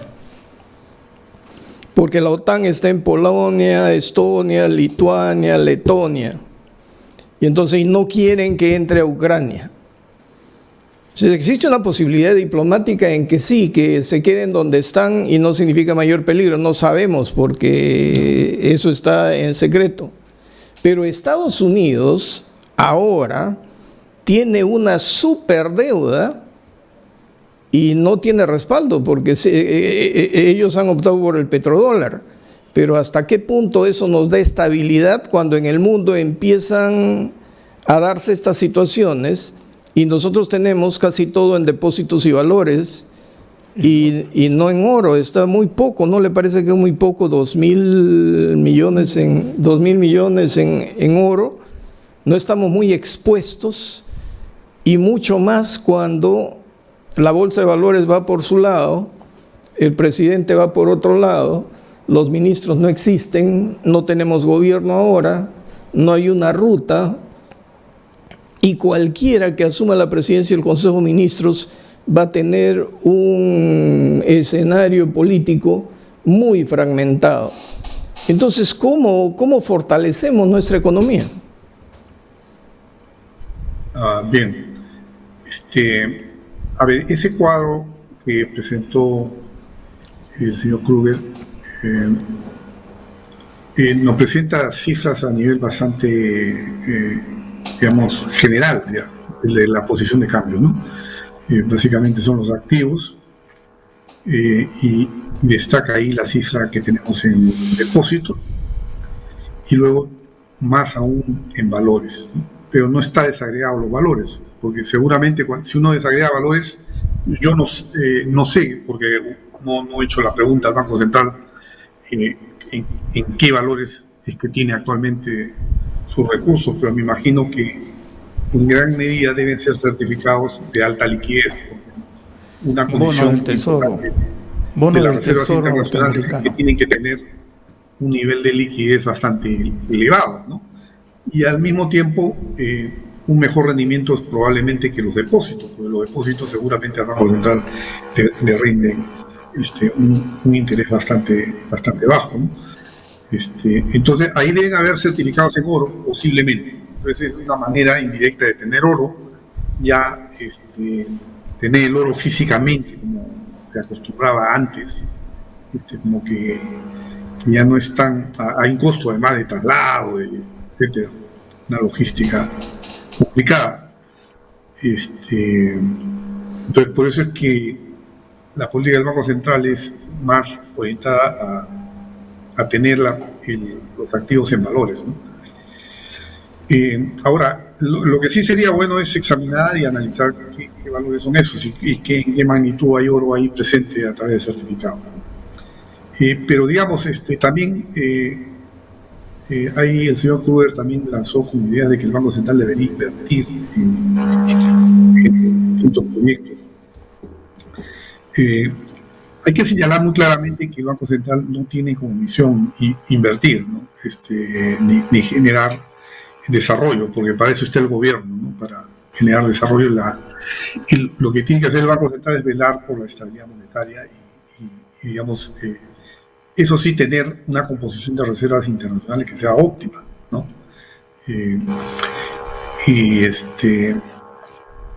Ahora, en cuanto a esas reservas, yo sí creo, y creo que esto va a calzar con la idea que soltó el señor Kruger respecto a la reforestación, ¿no?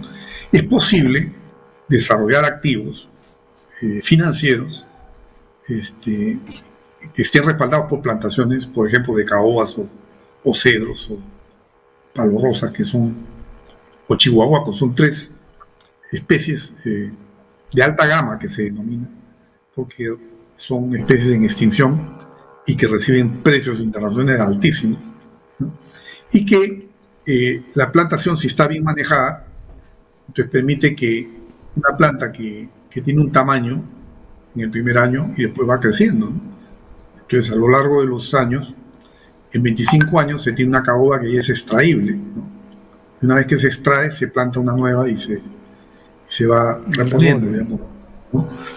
Entonces, si estas plantaciones son debidamente administradas, y esto lo tendría que hacer el Banco Central, claro, el Banco Central lo que puede hacer es contribuir a que se produzca la manera de que haya un subyacente sólido que tenga controlados todos los riesgos para que tenga sus reservas internacionales en activos que a su vez beneficien el desarrollo indirectamente del país, ¿no?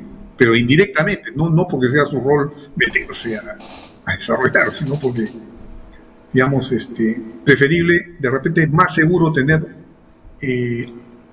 reservas internacionales de Perú en títulos que se trancen en bolsas internacionales, pero que provengan de subyacentes que son plantaciones forestales. No sé, el tema es un poquito técnico, ¿no? Uh-huh. De repente un poco difícil de entender para toda la audiencia, pero digamos, sí es posible. O sea, habría que hacer que se generen bonos o que se generen acciones, ¿no? O instrumentos o certificados, ¿no? de esos activos y que se trancen internacionalmente. Y esto se puede hacer tranquilamente a través de los mercados financieros, ¿no?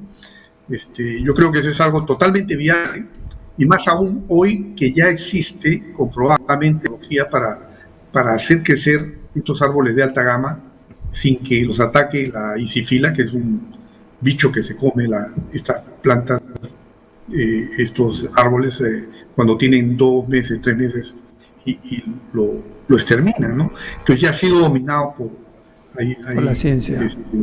En la selva peruana hay un señor español que tiene radicado más de 20 años metido en la selva, que se llama Enrique Lorente, y tiene una empresa que se llama Lorente Reforest, creo que hay otra más en Madre de Dios que también ya cuenta con esta tecnología que permite garantizar.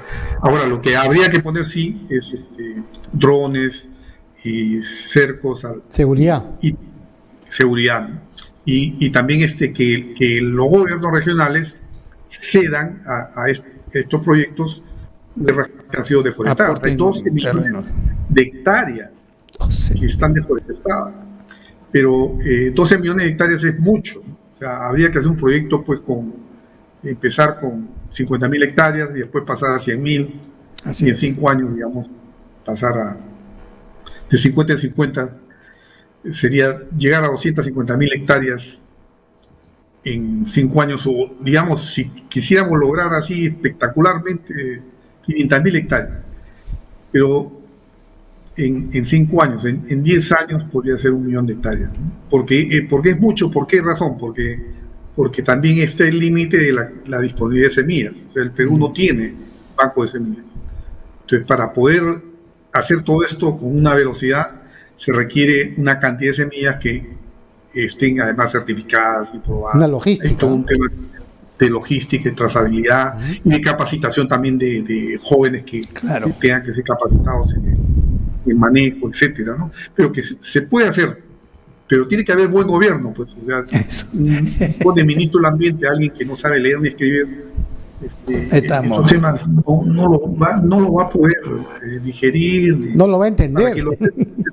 Tendría que volver a nacer para entenderlo. Así es. Y para ponerlo en práctica, peor todavía, ¿no? Peor. Doctor, y buen ministro de Agricultura. Los ministros de Agricultura, lamentablemente, a los buenos funcionarios se les saca. A CERFOR, por ejemplo, le sacaron a ingeniero González, un tipo brillante del mayor prestigio internacional, lo sacaron porque las mafias de la tala ilegal también capturan organismos públicos, ¿no? Entonces hay mucha corrupción de todas estas mafias y el Estado tiene que desperjudicarse de todo eso, ¿no? Doctor, nuevamente tenemos que hacer un corte y regresamos.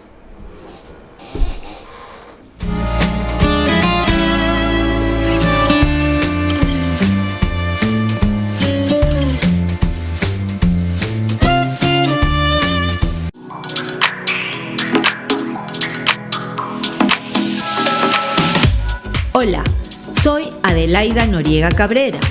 Recuerda que tienes una cita íntima conmigo, pero ahora en un nuevo horario, los días lunes de 7 a 8 y los jueves de 8 a 9 de la noche. Déjame tus inquietudes, tus preguntas al WhatsApp 9999-03150. No te olvides, tenemos una cita íntima.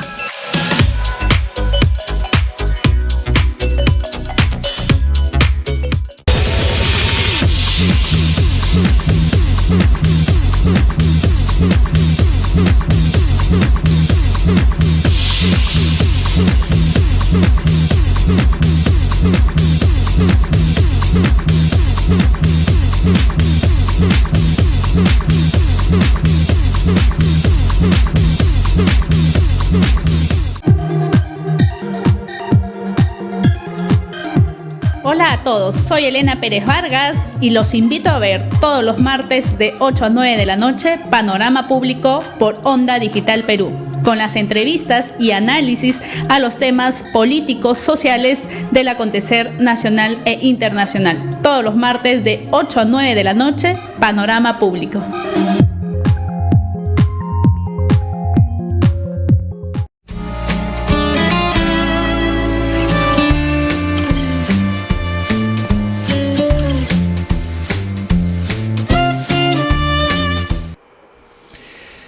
Amigos, estamos de regreso con el doctor Jorge Chávez, el doctor Marcos Ibaceta y el doctor Fernando Kruger y un servidor, Electo Ceballos.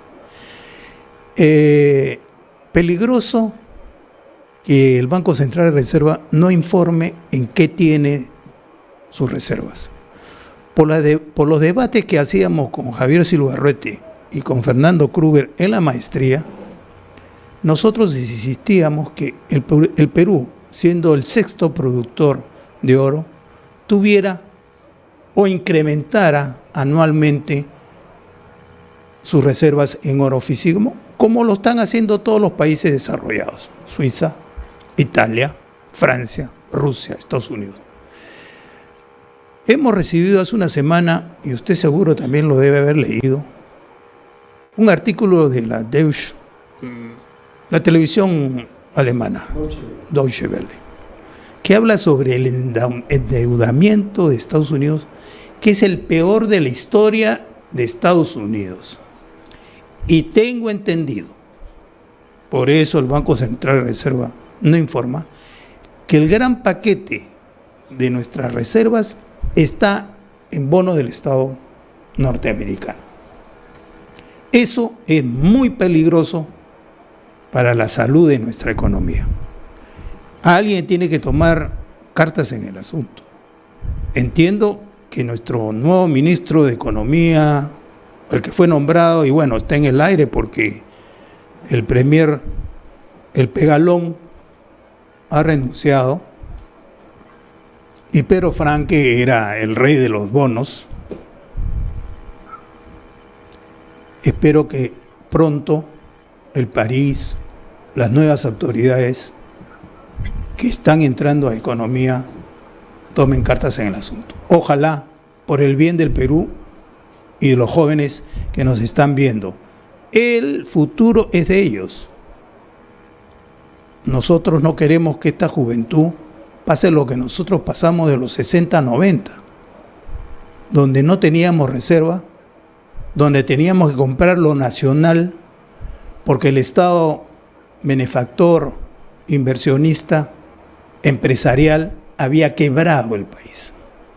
Y nos dejaron una deuda de más de 30.000 millones de dólares, que al final este pueblo, porque nosotros somos pueblo, que los comunistas nos quieran quitar, nos roben el nombre del pueblo, el pueblo somos nosotros, educados, no educados, preparados o no preparados, nosotros somos pueblo y no debemos permitir que el comunismo hable de pueblo. El pueblo somos todos los peruanos que vivimos y radicamos acá. Le dejo la palabra al doctor Marcos Ibaceta. Bueno, yo hablé ya un montón. A mí me preocupa varias cosas. En principio, que no tenemos una política económica definida. Inclusive, con esta toma de carreteras, no acuerdos con comunidades, no hay armonía en la explotación de nuestras riquezas, no se ve lo evidente en la forestación, no se generan equipos, sistemas de controles, pero también de técnicas de plantaciones. Hay que tener plantones también. Yo soy de la selva y le digo que en las condiciones actuales hablar de reforestación allá es imposible, es incontrolable. Pero tenemos un vecino, Ecuador, que mientras acá se está golpeando toda la inversión china, solo falta que vayan a Ticlio y bloqueen Toromocho, ¿no? Y Toromocho es un proyecto gigantesco. Pero si las Bambas sigue parando, han dicho que el 20 de febrero pueden cerrar de nuevo las Bambas. Sí. Pero Ecuador está trabajando un TLC con la China. Chile tiene una izquierda mucho más evolucionada que esta izquierda que tenemos nosotros, que es de la edad de piedra. Tierra arrasada, tipo Atila. Argentina no sabe por dónde va. Bolivia, con el plan de Evo Morales a través de Arce y su control de Chapare y la droga, y está persiguiendo a los opositores y metiendo a la cárcel, eso lo dicen todos los medios. Colombia amagada por uno de izquierda que también viene con un radicalismo ciego. Venezuela que está ahí, pero Ecuador con un TLC con China, e invitando a todos los países a invertir con seguridad y con garantías en Ecuador. Entonces, nuestro nivel de competitividad también puede caerse, ¿o no le parece?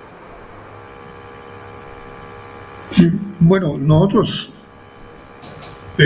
digamos, la mejora de Ecuador no significa que perdamos competitividad nosotros, no entendí muy bien, o sea, no es una amenaza la mejora de Ecuador. Nosotros tenemos ya un TLC con China, ¿no? Y tenemos con diversos países. Entonces, por ese lado no me preocupa. Ahora, sí, la reforestación puede ser una realidad, porque técnicamente ya no hay esa restricción, digamos. Es posible desarrollar plantaciones de especies de alta gama. El problema está en que las mafias no les conviene, y los gobiernos regionales y locales mayormente están capturados por estas mafias, y se oponen y le ponen cabeza a aquellos inversionistas que comienzan a tratar de hacer las cosas bien. Entonces sí habría que buscar buen gobierno, regionales y locales. Estas elecciones van a ser claves en ese sentido, sobre todo en la Amazonía. Que lleguen buenos candidatos. Ojalá va a participar, por lo menos sé de un buen candidato que va a tener Loreto. Ojalá que se presenten otras personas así con buena formación profesional a distintos departamentos de nuestra Amazonía, ¿no? Respecto al tema del Banco Central, yo no he afirmado en ningún momento de que el Banco Central esté escondiendo información. No. Ese cuadro que nos ha presentado el señor Kruger no muestra el detalle de los activos que tiene el Banco Central en valores, pero posiblemente en otros cuadros sí los tenga. Es cuestión de ingresar y meterse a la página del Banco Central, o de repente esté en la memoria. Hay que ver, pero es probable que la información sí esté. Y en todo caso, si se solicita al Banco Central, no tendría por qué esconderla, ¿no? Pero sí, yo creo que el Banco Central me parece que necesitaría, por más que se pueda decir que es un buen banco, que tiene muy buenos profesionales, sí, no lo dudo, pero sí en lo que son inversiones y estructuración de las reservas internacionales, habría que hacer como una reflexión de fondo con expertos, en mercados de capitales, para diseñar una estrategia a mediano o largo plazo de cómo estructurar óptimamente las reservas internacionales del país, y dentro de ese enfoque incorporar los subyacentes nuevos o que van a salir con toda la transformación que se va a dar en el mundo, con lo que se denomina la economía circular. Alemania está liderando esto en Europa. Y bueno, así que creo que hay cosas que sí se pueden mejorar, ¿no? Ahora, se ha hablado también de que Rusia y China están comprando dólares y bueno, oro, ¿no? También tener reservas físicas en oro tiene sus inconvenientes, ¿no? Porque en la medida de lo posible tiene que ser líquida la reserva, como dije. Tener oro físico tiene ese inconveniente. Y segundo, de que también el oro está sujeto a muchas fluctuaciones. Ahora, es cierto, el nivel de deuda de Estados Unidos ha llegado a un terreno bastante elevado. Sin embargo, como se dice, en el reino de los ciegos el tuerto es rey, y el dólar seguirá reinando por bastante tiempo mientras no haya un activo sustituible al dólar, ¿no? El Bitcoin, que es creación además norteamericana, yo no creo que eso haya sido creado en otro lado.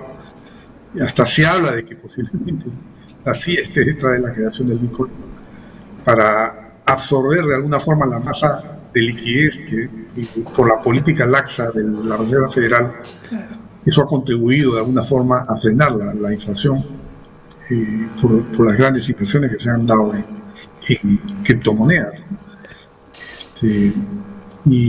Pero digamos, inclusive El Salvador se ha dado el lujo de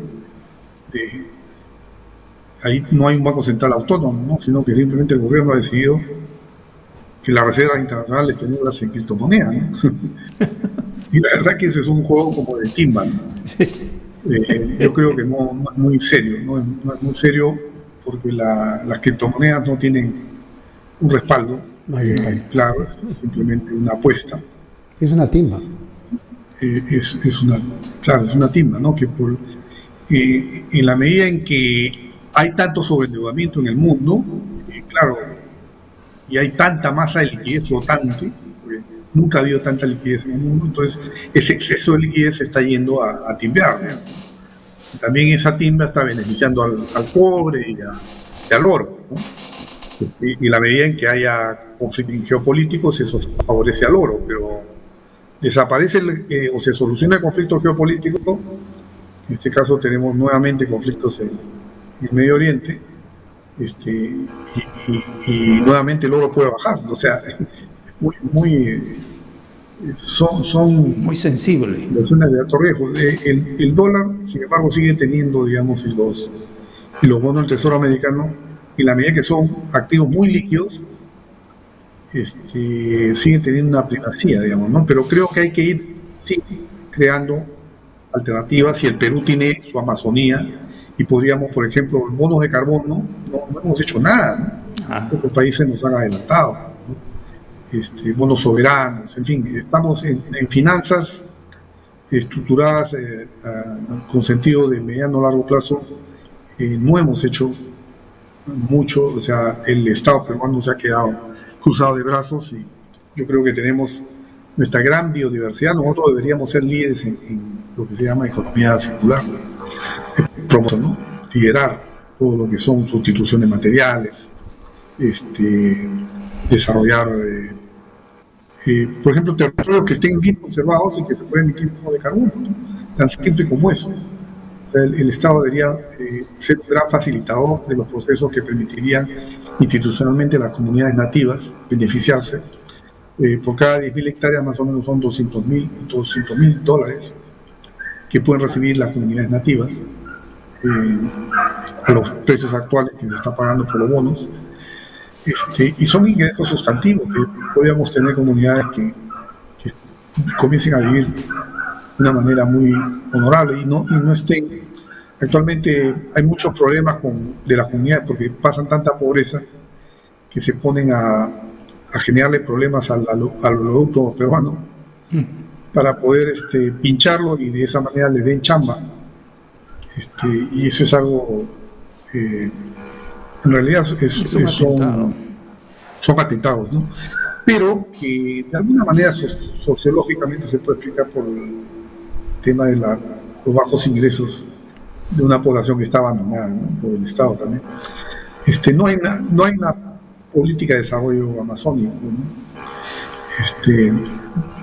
Disculpe que me meta yo tanto en el tema amazónico, a pesar de que no soy de la zona, ¿no? Pero en realidad no necesito serlo, porque lo estudio bastante y viajo continuamente a la Amazonía para estudiar, digamos, conociendo en el terreno la situación, ¿no? Y creo que ahí tenemos la gran despensa del país, ¿no? La tierra de la Amazonía peruana es la más rica que tiene el Perú, mucho más rica que la tierra, siempre se ha dicho que esta tierra del Casa Grande, ¿no? Que es ahora una hacienda y que fue una cooperativa, era la tierra más rica del Perú. Yo creo que la Amazonía es más rica, y por algo es que crecen tanto los árboles, ¿no?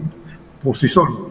Lo que pasa es que siempre ha habido ese prurito a los mismos loretanos les enseñan en la universidad, cuando estudian ingeniería forestal, de que la tierra amazónica, y los que estudian también agronomía, que es muy pobre. Y no saben que es la tierra más rica que puede haber, ¿no? Entonces ahí se puede generar agroforestería sostenible, además con especies no monocultivos, que ha sucedido en Chile, que es un modelo que no hay que replicar acá en Perú. Un gran error replicar los monocultivos en Chile, que miren ustedes los incendios que se generan todos los años, ¿no? No solamente se arrasan con los bosques, sino que hay mucha gente que se queda sin trabajo y hasta muere gente, ¿no? Pero doctor Chávez, me he puesto a pensar, ya vamos a hablar sobre reforestación. Nosotros tenemos reservas naturales. Tenemos el Pacaya Samiría, que une el Ucayali con el Huallaga, ¿no? Los espejos de agua.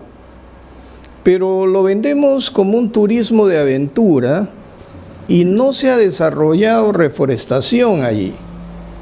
Mire, teniendo la tierra y teniendo ya un sistema. Tenemos el bosque, que es una reserva natural del von Humboldt. Y en el von Humboldt, Tornavista hasta el Cerro Sira, ¿no? Tampoco he visto programas coherentes de reforestación.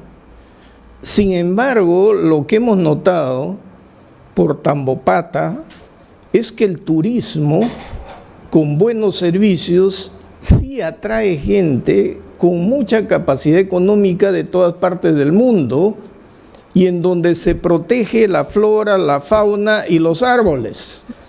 Es más, las caminatas no se hacen por tierra, sino por las copas de los árboles. Y no hemos desarrollado tampoco planes de reforestación en estas zonas donde está consolidándose la actividad, primero, de control de bosques, de control de producción o de acuicultura, por ejemplo, para recuperar el paiche, los delfines rosados y todo lo demás. Pero no hay política para recuperar árboles. Le pongo los 3 ejemplos: Pacaya Samiría, von Humboldt y Tambopata. ¿A qué se debe? Ya, coincidimos, o sea, justamente lo que estoy afirmando, de que no hay una política de Estado, no hay una estrategia del Estado para reforestar, ¿no? Y simplemente hay algunas iniciativas de privados que han desarrollado ya las técnicas y que permitirían reforestar con facilidad. Ahora, cuando se habla de bosque primario, en estos parques que son como el de Pacaya Samiria y el Humboldt, ahí no hay que hablar de reforestación, sino más bien de restauración. O sea, hay que buscar que el bosque vuelva a ser lo que fue, porque todo el tiempo sigue habiendo extracción de los taladores ilegales, y extraen pero no siembran, ¿no? Y no reponen lo que han extraído.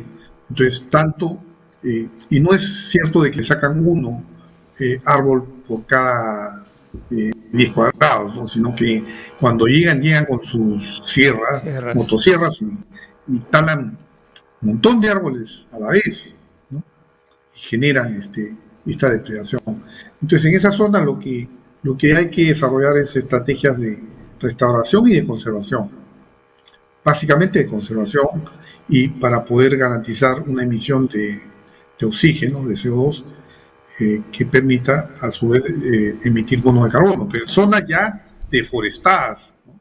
O semideforestadas, que no son bosques primarios, sino ya bosques secundarios, o bosques ya deforestados.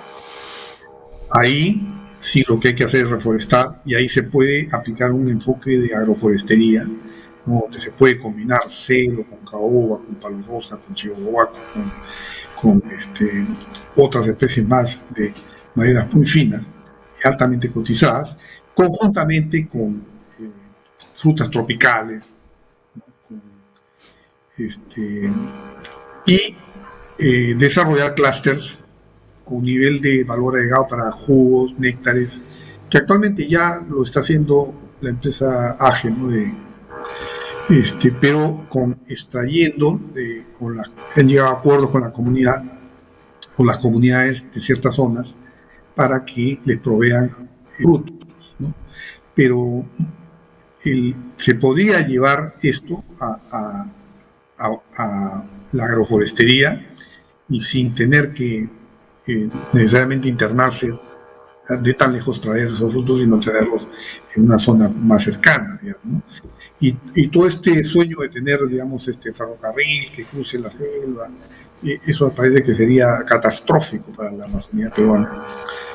Ahí lo que hay que buscar es que el transporte de la carga de la madera y de los jugos, de otros productos que se puedan desarrollar, aceites esenciales, sangre de grado, una serie de productos medicinales que se pueden desarrollar. La variedad es tremenda lo que se puede hacer. Se puede hacer a través de dirigibles.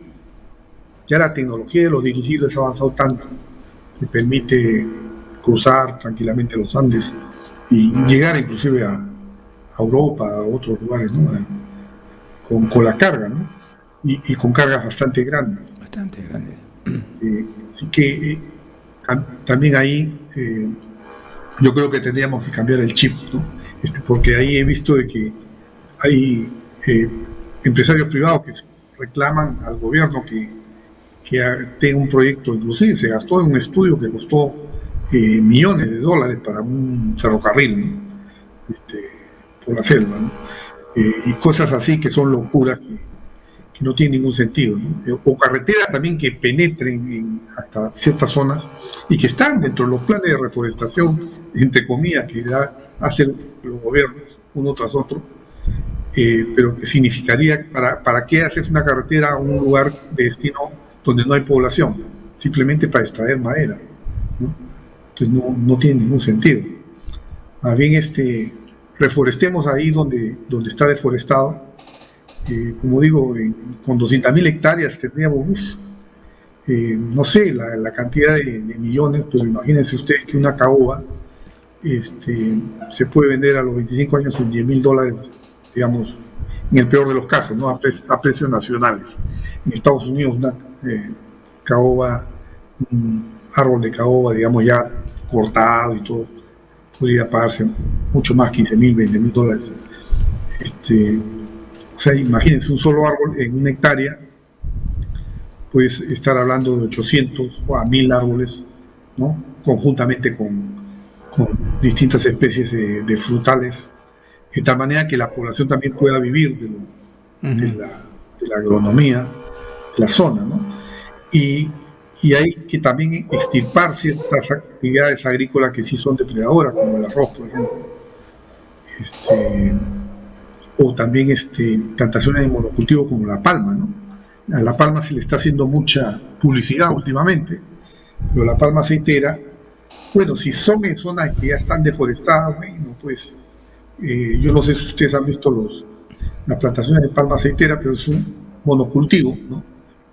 Que primero lo que hacen es limpian todo el territorio y luego talan todo, y con la tal, inclusive cuando es en bosque que está vivo, talan todo y con lo que han talado lo venden, y con lo que venden tienen hasta 10 veces lo que van a invertir, ¿no? O sea, gastan muy poco en su inversión y siembran estas palmas que lo que hacen es empobrecer el terreno, porque imagínate, una selva que era virgen a tener cada ciertos metros un solo árbol y de una sola especie, evidentemente que eso si tú llenas la selva peruana de plantaciones de palma aceitera, lo que vas a hacer es matar no solamente a la Amazonía, sino al planeta entero, ¿no?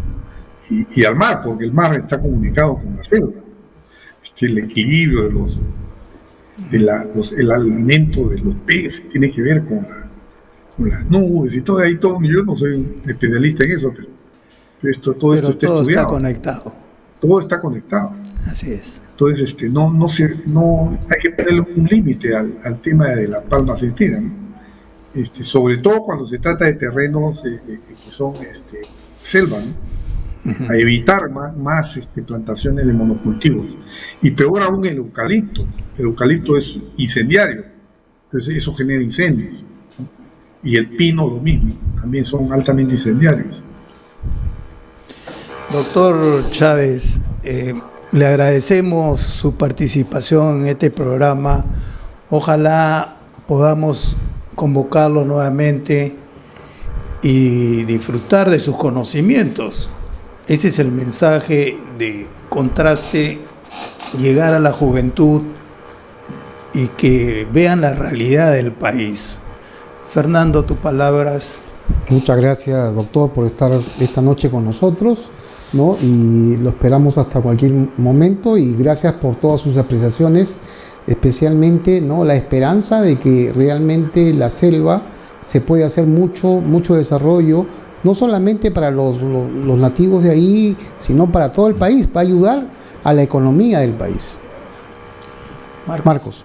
Muy bien, doctor, saludando su presencia, agradeciéndole porque lo que hemos tenido acá es una conversación sobre una mirada muy directa y un análisis muy franco sobre la realidad del país, ¿no? Y cómo aparentemente en cosas muy concretas están las grandes soluciones, simplemente que hay que empujar para que estas soluciones se hagan realidad. Muchas gracias, y gracias a ustedes también. Además, soluciones con generación de valor compartido para las comunidades nativas, ¿no?, que se beneficien todos. Así es. Así es, exactamente. Buenas noches. Nuevamente, muchas gracias. Y muchas gracias. Al próximo a ustedes lunes. que nos están viendo, buenas noches y los esperamos el próximo lunes.